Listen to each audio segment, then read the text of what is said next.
So the story starts with a family driving home. This is Ray, his wife Joan, and their daughter, Barry. They had lunch at Joan's parents' house and now they're heading home. As they drive, Joan nags him about a problem he had with her family. He says her dad treats him badly when he comes over. She says he drives too slow and got them there late, that's why her dad was annoyed. Should we fly or what, just to please them and your precious car? He didn't actually say that, I just got a bit carried away. Someone honked loudly, startling them, then flipped them off and drove on.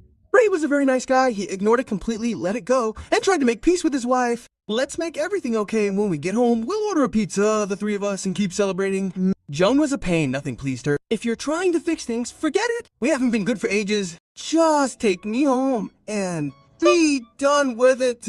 I don't even know what you want. She said they're not getting along anymore. Take her home, why even try? Seriously, get out of my face, there are no real men anymore. Mid-argument, their daughter's music player stopped.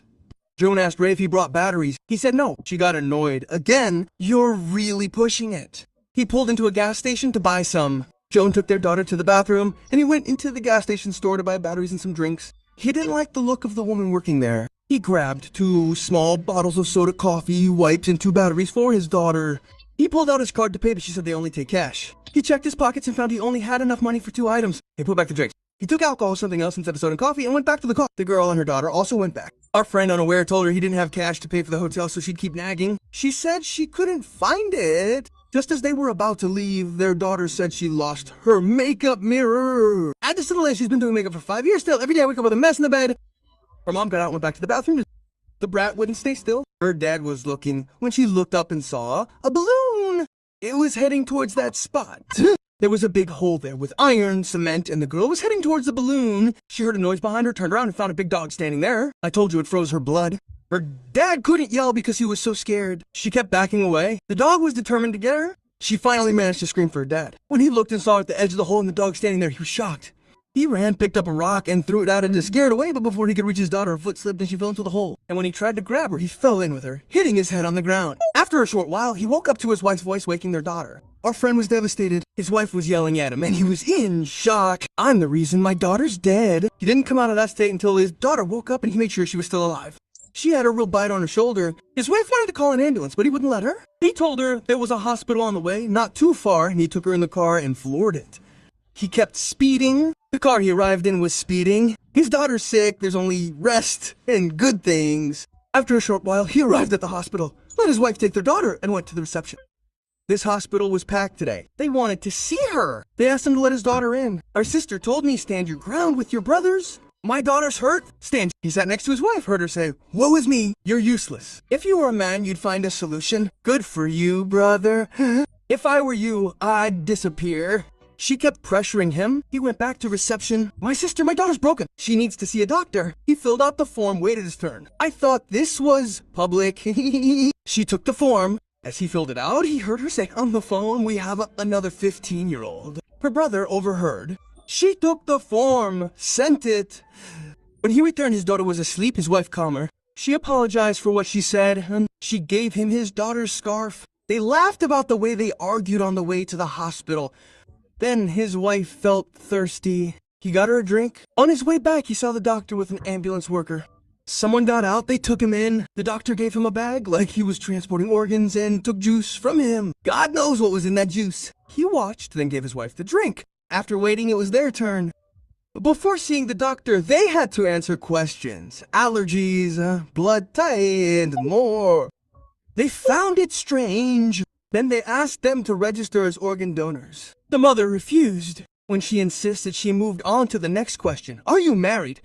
Why? Were you married and my first wife died? Why this question? What's it got to do with my daughter? That woman looked off. Her face didn't bode well. When she filled that out, she said there's an insurance issue. My friend has no problem with money. Do you take cash? I'll pay cash. Get the doctor to see my daughter. She said she had to check first. She went out, stood talking to an old woman. Then a bit later, she came back, a nurse. They took the girl in a wheelchair, wheeled her out of there.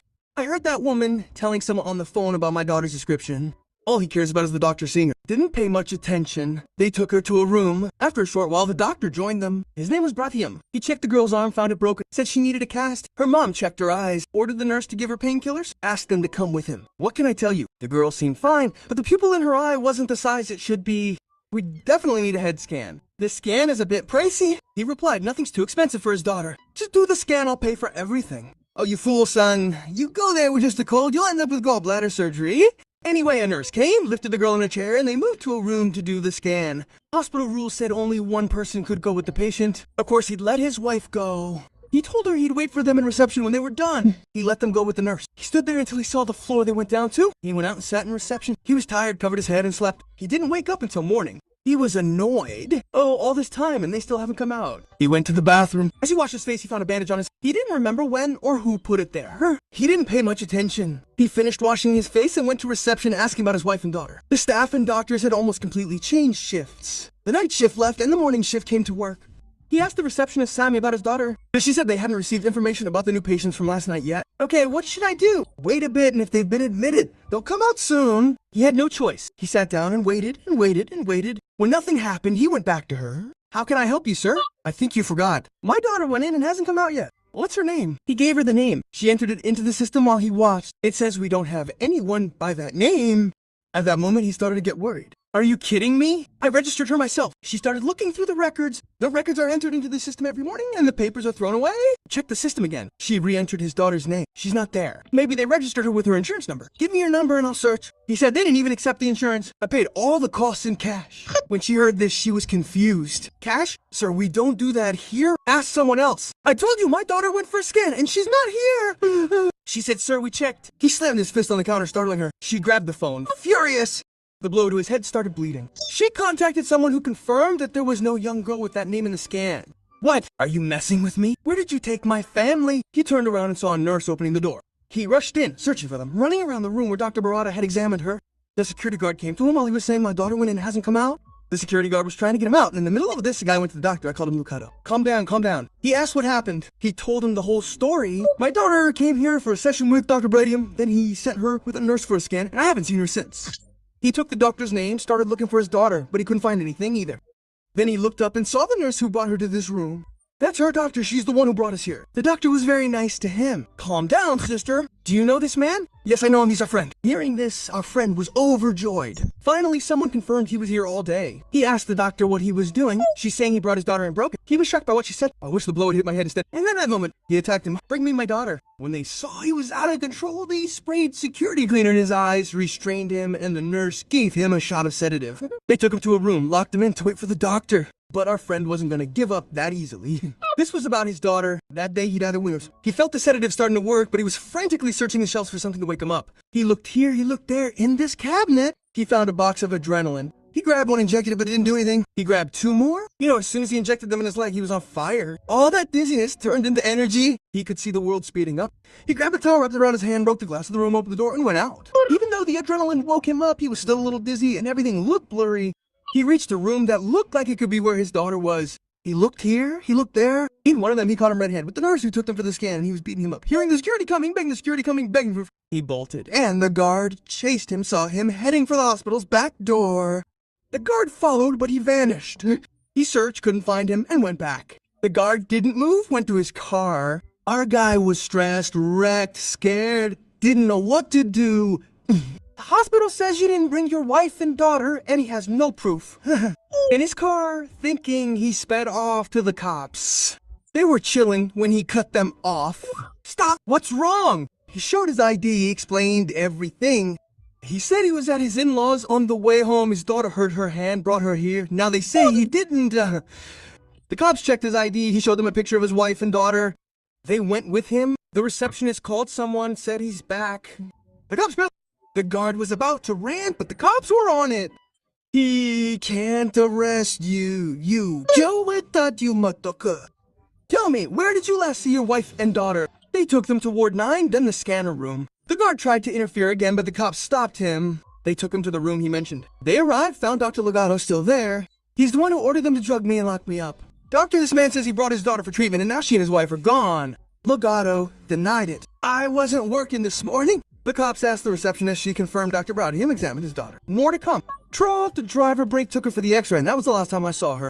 The cops asked to take her from the x-ray room. The doctor by security takes them to the 3rd floor. He's going to... No, not the 3rd floor. I saw them go down. When he said that, the doctor with his face, you said the x-ray room?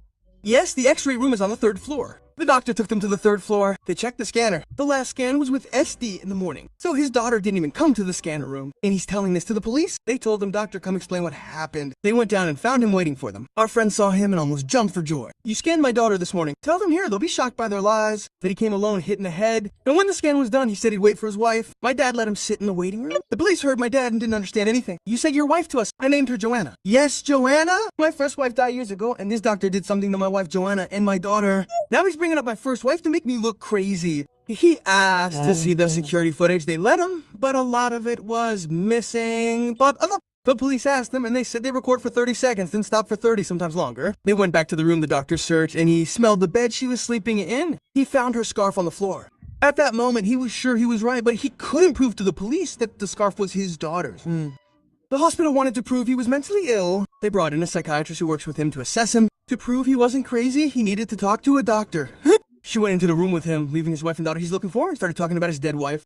"Tell me how she died, Abby. You're the reason, right? You were driving drunk." He tried to resist, tried to avoid it, but the psychiatrist easily made him remember the day of the accident. He started crying, shaking. "Tell me, could your wife and daughter you're looking for still be at the scene of the accident? Still suffering?" She left him there, went to the police, and said, "Quoto, maybe his wife and daughter are still at the scene of the accident." He followed her, told them, "I'm sure I brought them here, and they did something to them and are trying to hide the truth." The police were blocked at every turn. They decided to go to the station where he said the accident happened. They took him in the car with the doctor and headed out. After a short time, they arrived at the station where the accident happened. They arrived with other police and dogs, and with them, the dogs sniffed his daughter's backpack and started searching where she fell. They found her mirror. Our friend almost burst with joy, but this joy wouldn't last. They searched a bit more and found the ground covered in blood. I was sure someone was there, but who? I couldn't believe it. When the police found that amount of blood, they moved it to the crime scene and called the specialists. The psychiatrist must still be stuck on, "Tell me what happened." I was yelling at her to stop, but she didn't hear me. I picked up a rock and threw it at— Who did you throw it at? At the dog that was going to attack her. I managed to push it away, but she slipped. When I tried to grab her, I fell with him. And he said this happened in broad daylight and started crying. The damn psychiatrist didn't miss this chance. There was no dog. Didn't you hit your daughter with that rock? Tell yourself the truth to feel better. You hit your daughter, and when your wife saw you, you killed her too? That's what happened, right? He was just crying about it happening in broad daylight. You caused the death of your first wife and couldn't bear the death of your second wife, so you made up that story, right? The damn psychiatrist messed with his head until he started wondering if he killed them. The police heard this and arrested him, but before they took him, he looked up and saw the dog that attacked his daughter. At that moment, he had no doubt that the dog attacked her. The cop was putting the handcuffs on him. The one with the gun is threatening the doctor. My daughter disappeared because of the doctor, and I'll prove it myself. Everyone, drop your weapons. Drop the radios now. He told them to drop their weapons and radios. Move it. Everyone get out of here. Move ahead of me. He took them all into a room, hit the doctor's ID. He rushed her to the hospital, dropped them off, and sped away, heading straight for another hospital. You people don't want the poor to get better, you want the rich to thrive. He grabbed the cop's gun from its holster and headed for the back door. He pulled out the doctor's ID, opened the door, and walked into the corridor. He saw a nurse who turned her face away as she walked past. He continued on, realizing he couldn't go in there as himself. He stole a lab coat, put it on, and headed straight for the elevator his wife and daughter had taken. He arrived just as Dr. Legato and someone else were coming down, about to catch up with them. The receptionist stopped us to sign, and once we finished, he saw they had already gone down. He pressed the elevator button and went back up. He got in, but when he went to press the button for the floor he realized he needed a key. As he was thinking about what to do, the elevator opened, and he was shocked to see the security guard standing there. The guard came at him. "Get over here!" He pulled him into the elevator and pulled out his gun, pointing it at him. "I'm crazy! You scream or try anything, I swear to God. Keys? Get the keys." The security guard. That son of a was stalling. He pretended to be unlocking the keys, and as he pulled them out, he hit him in the face with them and lunged for the gun. They wrestled, hitting each other. The security guard landed a few blows, but this involved his family, and he wasn't gonna mess around. He turned and punched him in the neck, squeezing hard as they fought. He put him in a chokehold, and in the darkness, he kept squeezing until he passed out. Then he took the keys, opened the elevator, and went down to the floor where his family had been taken. As he walked down the corridor, he bumped into some people coming out. He started running after them. He saw they were carrying organs to be sent somewhere. He began to understand what was happening in this hospital. He kept running until they were gone and continued searching for his family. He entered the first room he saw and found 2 bodies, naked and begging. They found the first body belonging to the guy who saw them bringing him in. When he went to get his wife a drink, the body was open, all organs removed. The second body was of a disabled man, eyes gouged out. Leaving, he went after the one who took his daughter's info. He saw her, recognized her, hid until she passed, followed her into a room. He found them about to remove the girl's organs. Nobody move! I'm alone! You wanna drive me crazy? Screw your schedule! They removed the mask. He stared, found them drugging their wives. He pulled a chair to his daughter, lifted her. Dad's sister tried to escape. Her dad stopped her. They panicked, knew he wasn't kidding. Everything, even family. I swear, one wrong move, I'll have you sewing each other up. He put his daughter in front of his wife, escorted them out. One guy attacked, he grabbed him, slammed him down. They tried to drug him, but he was ready. He turned, saw the first cartridge, broke the gas tube, fired into the bulb. Boom! He left them, putting out the fire, pushed his wife, moved out. He met the nurse who took them in the hall. Wouldn't tell him. Stop. He sent the goons after him, dropped him. He showed no mercy. He left the nurse writhing, took the elevator, left the hospital, took his wife and daughter in the car, floored it. The police arrived. He calmed his wife and daughter. We'll see a shrink. Flashback.